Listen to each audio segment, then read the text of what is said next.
uMandla Majola ungomunye wabangamashumi amathathu ababulawa ePhoenix ngenyanga edlule. Abanye babagilwa bashiswa, abanye bagencwa ngocelemba.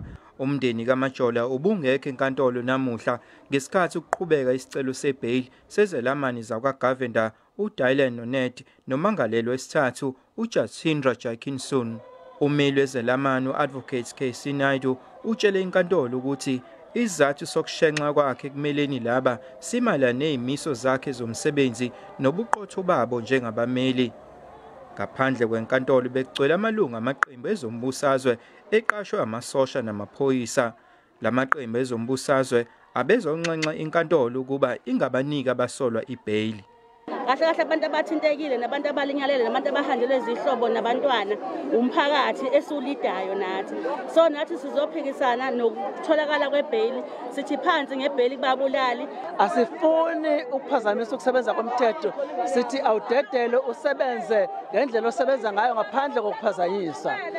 Sizothi abangayinikeza ibail labo bhuti ngoba abayisoli bayadelela ngalendlela engakaze ngize ngiyibone.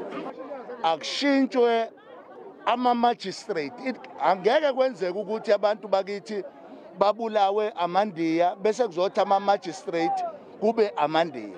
Sifuna ukuthi sibabone bengaphumi babolele ejele ngoba bathatha imphefumulo engenacala. Leli cala lihlehliselwe uLwesihlanu ukuze izelamani zakwaGovender zithole abameli abasha.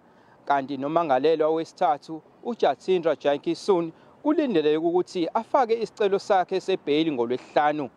Ezindabeni zeSABC nginguvusi Khumalo eVerelem eThekwini.